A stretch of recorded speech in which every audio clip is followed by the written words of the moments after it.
भारत माता की। थोड़ा सा जोश होना चाहिए, गर्मी है थोड़ी, ये तो पता है, लेकिन दोनों हाथ खड़े करिए और जोर से बोलिए भारत माता की। कृष्ण भक्त मीराबाई की, ब्राह्मणी माता जी की, दधमती माता जी की, तेजाजी महाराज की, बाबा रामदेव की, और आज इस कार्यक्रम में आए सभी हमारे भाई बहनों की। आज के इस कार्यक्रम में जिनके सानिध्य में राजस्थान के अंदर हमारे दो वो महापुरुष जिन्होंने राजस्थान की संस्कृति, राजस्थान की शक्ति और भक्ति की धरती को एक दिशा देने का काम किया,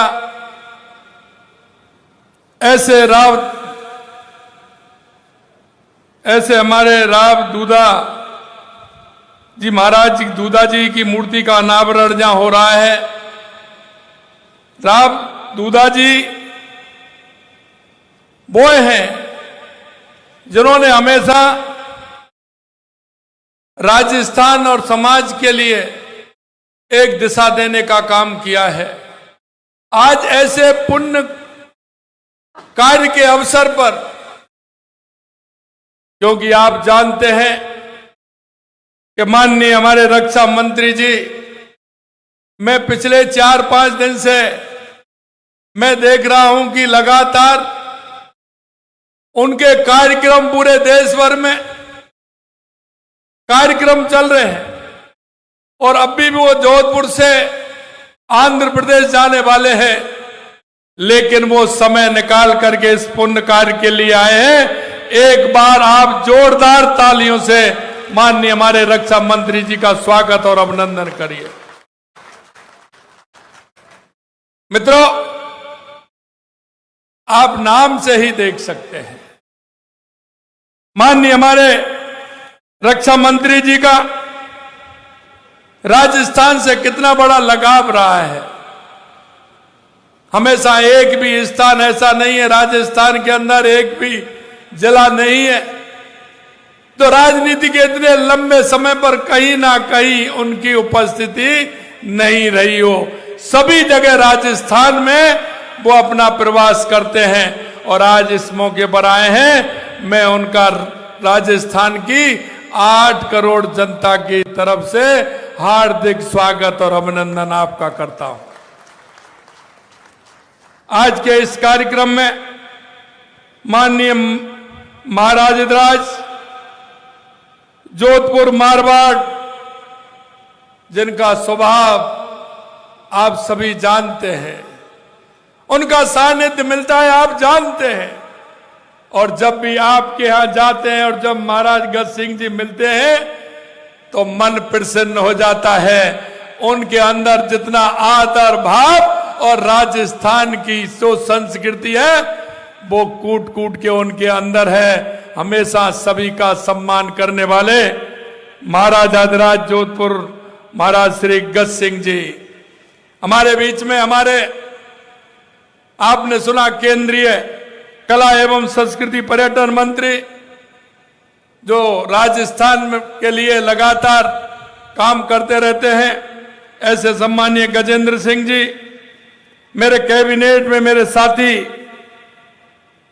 मंत्री भाई कन्हैयालाल चौधरी जी, आपकी अपनी हमारी नागौर की बेटी कैबिनेट में मेरी साथी बहन श्रीमती मंजू माघवाड़ जी, हमारे पूर्व राज्यपाल सम्मानीय बीपी सिंह जी, माननीय अध्यक्ष राजस्थान धरोहर प्राधिकरण राजस्थान सरकार ओंकार सिंह जी लाखावत साहब, हमारे किसान आयोग के अध्यक्ष CR चौधरी साहब, हमारे मेड़ता के विधायक लक्ष्मण कलरू जी, हमारे पार्टी के वरिष्ठ नेता बाली के विधायक पूर्व मंत्री भाई पुष्पेंद्र सिंह जी राणावत साहब, हमारे पूर्व सांसद गोपाल सिंह जी हिड़वा साहब, पूर्व विधायक मान सिंह जी किंसरिया साहब, माननीय पूर्व विधायक डेगाना रिक्सपाल मिर्दा जी, हमारे सभी महामंत्री भाई श्रवण बगड़ी जी, हमारे जितेंद्र जोधा जी, माननीय समिति के उपाध्यक्ष अभय सिंह जी, महेश पाल सिंह जी,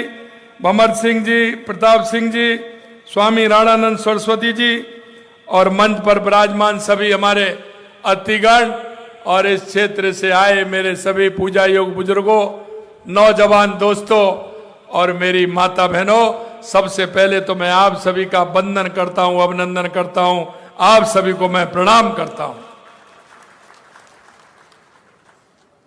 मेरे भाइयों, मैं पुनः सबसे पहले माननीय रक्षा मंत्री राजनाथ सिंह जी का राजस्थान की इस वीर भूमि पर स्वागत और अभिनंदन करता हूं, क्योंकि आप जिस काम को हाथ में लेते हैं, आप पर कृपा है ईश्वर की, वो काम पूरा होता है।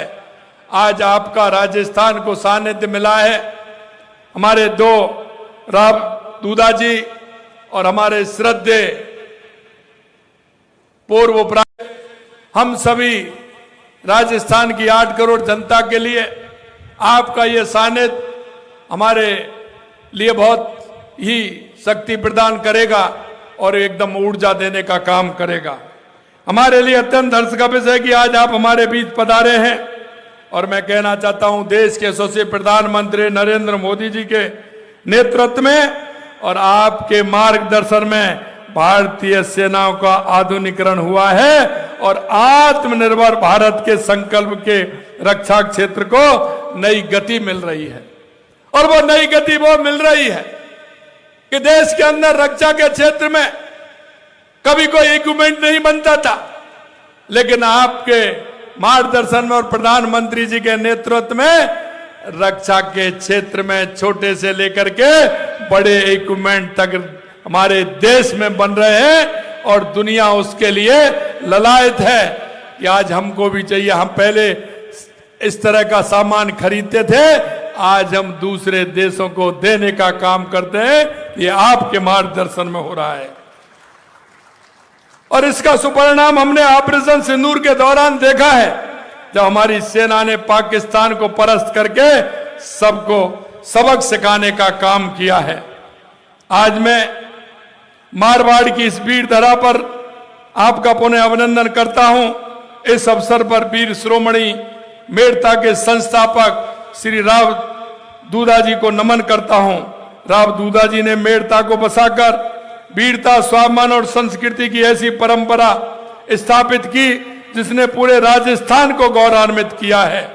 उन्होंने अपने अद्वितीय रण कौशल, दूरदर्शिता और पराक्रम से अनेक युद्धों में विजय प्राप्त कर मेड़ता की प्रतिष्ठा को ऊंचाइयों तक पहुंचाया।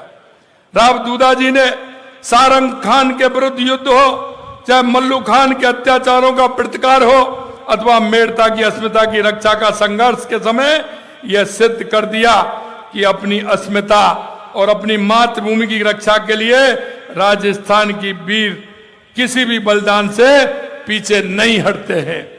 आपने देखा है यह शक्ति और भक्ति की धरती कहलाती है, ये ऐसे ही नहीं कहलाती। इसमें हमारे पूर्वजों ने, ऐसे महानायकों ने हमारे राष्ट्र के लिए समर्पित होकर के काम किया है, सबको साथ लेकर के वो चले हैं। यह गौरव की बात है कि वीर शिरोमणि श्री राव दूधा जी के वंश में ही मीरा बाई जैसी कृष्ण भक्त हुई है। मीरा बाई को हमारी सनातन परंपरा में भक्त शिरोमणि कहा जाता है। उनके भजनों की मिठास अमृत के समान है, जो आज भी जन जन के हृदय को बहा बेओर कर देती है। मीरा की वाणी कालजयी है, सदियों बाद भी उनके वाणी भक्ति और मानवता का संदेश दे रही है। साथियों, राजस्थान की इस धरा के कड़कड़ में वीरता, स्वाभिमान, त्याग और भक्ति की ऐसी अनेक अमर कथाएं हैं, परंपरा हैं, जिन्होंने राजस्थान की धरतियों को सदियों से गौरवशाली बनाया है। लोक देवताओं, वीर योद्धाओं, संतों की हमारी गौरवशाली परंपरा को नई पीढ़ी तक पहुंचाने के लिए हम प्रदेश भर में उनके पैनोरमा बनवा रहे हैं। हमारे पैनोरमा, चाहे भक्त शिरोमणि कर्माबाई पैनोरमा डीडवाना हो, चाहे जसनाथ जी पैनोरमा बीकानेर हो, श्री खेमा बाबा पैनोरमा बालोत्रा हो, महावीर जी श्री महावीर जी पैनोरमा करौली हो, विद्यासागर जी महाराज पैनोरमा अजमेर हो, भामाशाह पैनोरमा चित्तौड़गढ़ हो, रामचंद्र सेन पैनोरमा जोधपुर का निर्माण हम करवा रहे हैं। ऐसे बहुत सारे पैनोरमा हैं जो जिन्होंने राजस्थान संस्कृति को दिशा देने का काम किया है, राजस्थान को दिशा देने का काम किया है। ऐसे हम महापुरुषों के पैनोरमा बनवा करके आने वाली पीढ़ी को हम बताना चाहते हैं कि हमारे पूर्वज कैसे थे। उन्होंने किसी भी कीमत पर हार नहीं मानी और राजस्थान और राष्ट्र को एक रास्ता दिखाने का काम हमारे वीरों ने किया है। मित्रों, इस तरह के पैनोरमा सभी प्रमुख स्थानों पर हम बना रहे हैं। बांदीकुई में संत दुर्लभनाथ जी का पैनोरमा, सिवाना में वीर दुर्गादास जी का पैनोरमा, सलूमर में हाड़ी रानी का पैनोरमा, अजमेर में महर्षि दयानंद सरस्वती का पैनोरमा, वीर तेजा जी का पैनोरमा, खरनाल में नागौर में भी विकास के कार्य करवाए जा रहे हैं। आज यहाँ बड़ी संख्या में हमारे किसान भाई बहन उपस्थित हैं। मेरे भाइयों बहनों, मैं कहना चाहता हूं कि देश के यशस्वी प्रधानमंत्री नरेंद्र मोदी जी के नेतृत्व में और माननीय रक्षा मंत्री जी के मार्गदर्शन में हमारा देश आगे बढ़ रहा है। हमने राजस्थान के अंदर 2.25 साल पहले जब सरकार आई थी तो राजस्थान का एक नक्शा हमने बनाया था कि हमारे राजस्थान में क्या क्या आवश्यकता है, हमारे राजस्थान का विकास कैसे हो सकता है। आप सब देख रहे हैं, सबसे पहले हमने पानी के लिए काम किया। आज राजस्थान के हर जिले के लिए हम काम कर रहे हैं। हमें उसमें नागौर भी जोड़ा है कि नागौर के लिए पानी हमारा ब्राह्मणी का भी मिले, नागौर का पानी हमारा इंदिरा गांधी नहर गंग नहर का मिले, उसके लिए भी हमने पैसा मंजूर किया है।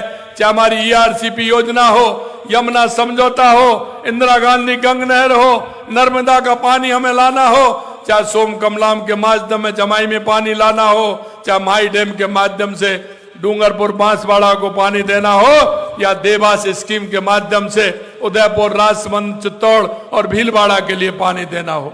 लगातार हमारी सरकार उसके लिए काम कर रही है। इसीलिए हमने पहली साल में राइजिंग राजस्थान किया। 35 लाख करोड़ के MOU हुए, 9 लाख करोड़ रुपए के जमीन पर उतर गए, उसमें भी काम हो रहा है। आप देख सकते हैं लगातार हमारी सरकार उसके लिए काम कर रही है। आप देख सकते हैं बिजली के लिए भी हमने काम किया है। हमने किसान को वादा किया है कि 2027 में हम किसान को दिन में बिजली देंगे, 24 घंटे बिजली देंगे। अब आपसे ही पूछना चाहता हूं, क्या बिजली में अंतर आया है कि नहीं आया? आप नागौर वाले बताइए, आया कि नहीं आया? अब बिजली मिल रही है कि नहीं मिल रही पूरी? मैं आपसे यही कहना चाहता हूं, ये तो 26 है और वादा हमने 27 के लिए किया था। लेकिन हमारे जो मार्गदर्शक है देश के यशस्वी प्रधानमंत्री नरेंद्र मोदी जी के नेतृत्व में, क्योंकि हम जो कहती है हमारी सरकार वो करती है और वो हो रहा है। और आज जो हमारा एक ग्राम विकास यात्रा चल रही है, इसके लिए हम चाहते हैं कि हमारा किसान कैसे आगे बढ़े, हमारे किसान का भला कैसे हो, हमारे किसान की पैदावार जो हो रही है उसको प्रोसेसिंग यूनिट कैसे लगाएं, कोल्ड चेन से हम कैसे जोड़ें, हमारे युवा को रोजगार वहीं कैसे मिल सकता है।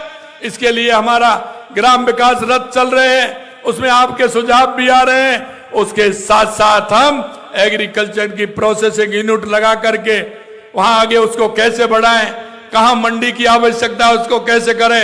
23, 24, 25 को ग्लोबल राजस्थान एग्रीटेक मीट हो रहा है। मैं आपसे कहना चाहता हूं मेरे भाइयों बहनों, हमें उसमें भी आगे बढ़ना है और आगे बढ़ते हुए हमारे राजस्थान को आगे बढ़ाना है। खेती को लाभकारी हम कैसे बना सकते हैं, तकनीकी आधार पर हम कैसे कर सकते हैं, भविष्य की जरूरतों के अनुरूप हम कैसे काम कर सकते हैं, इसी उद्देश्य को लेकर के हम चल रहे हैं। आधुनिक तकनीकी नवाचार, कृषि प्रसंस्करण, नए बाजारों से जुड़ करके हम किसान को कैसे मजबूत कर सकते हैं। क्योंकि हम कहते हैं कि हमारे 4 जातियां हैं, किसान, मजदूर, युवा, महिला। अगर इनका उत्थान होगा तो हमारे देश का उत्थान होगा, हमारे प्रदेश का उत्थान होगा। इस ऐतिहासिक आयोजन में प्रदेश के हजारों किसान और पशुपालक उसमें भाग लेंगे। कृषि विशेषज्ञ, वैज्ञानिक, तकनीकी जानकार, कृषि प्रसंस्करण उद्योगपति सभी उसमें आने वाले हैं। हम चाहते हैं कि हमारे हर किसान का भला हो, हमारी माता बहनें भी आगे बढ़ें। इसके लिए लगातार हमारी सरकार नवाचार करते हुए हम काम कर रहे हैं। और हमारे विकास रथ लगातार चल रहे हैं। अंत में मैं आपसे इतना कहना चाहता हूं, हमारी केंद्र और राज्य सरकार की योजना है, उनका आपको लाभ लेना है। आप इस प्रदेश के, देश के नागरिक होने के नाते आप सभी का कर्तव्य बनता है, क्योंकि बहुत सारी योजना हमारी केंद्र और राज्य सरकार की है, उनका लाभ जन जन तक कैसे पहुंचे, उनका लाभ किसान, मजदूर, महिला, युवा तक कैसे पहुंचे, इसके लिए हम काम करते हैं। आपने देखा युवाओं के लिए लगातार हम काम कर रहे हैं। हमने 4 लाख नौकरियों के लिए कहा था, 1.25 लाख नियुक्ति पत्र हमने दे दिए, 1,35,000 प्रक्रियाधीन है और 1.25 लाख का हमने कैलेंडर निकाल दिया। हम युवाओं से कहना चाहते हैं, पढ़िए और आराम से पेपर दीजिए, आपको किसी भी प्रकार की परेशानी नहीं होगी। हम यह भी कहना चाहते हैं युवाओं से कि वो निजी क्षेत्र में भी काम करें। हमने युवा नीति बनाई है, उसमें भी युवाओं को हम रोजगार के अवसर दिए हैं और उसमें हमने कहा है कि हम 50 लाख से लेकर के 1 करोड़ तक का बिना ब्याज का आपको लोन भी देंगे, जिससे आप अपना काम भी खोल सकेंगे। आज के इस कार्यक्रम में राव दूधा जी विपरीत परिस्थितियों में भी साहस और स्वाभिमान और कर्तव्य के मार्ग पर डटे रहे। वीर शिरोमणि श्री राव दूधा जी की यह प्रतिमा आने वाली पीढ़ियों को सदैव ये प्रेरणा देती रहेगी कि यह मूर्ति उस अजय शौर्य, मातृभूमि प्रेम और त्याग का प्रतीक है। हम सभी का दायित्व है कि राव दूधा जी जैसे वीरों और संतों, महापुरुषों के इस महान विरासत को नई पीढ़ी तक पहुंचाने का काम करें। उनमें राष्ट्र प्रेम, संस्कृति, सेवा के संस्कार विकसित करें, जिससे आने वाली पीढ़ी को लगे कि मैं शक्ति और भक्ति की भूमि हूं, मैं उस राष्ट्रवादी देश के अंदर हूं जहां राष्ट्र को प्रथम मानने वाले लोग हैं। मेरे भाइयों बहनों, आप इतनी बड़े संख्या में इस कार्यक्रम में आए हैं, आपने हम सभी का मान और सम्मान किया है। मैं दिल की गहराइयों से आप सभी का अभिनंदन करता हूं, वंदन करता हूं, आप सभी को धन्यवाद देता हूं कि इस गर्मी में इतनी बड़ी संख्या में आप आए हैं। आप सभी को बहुत बहुत धन्यवाद। जय हिंद।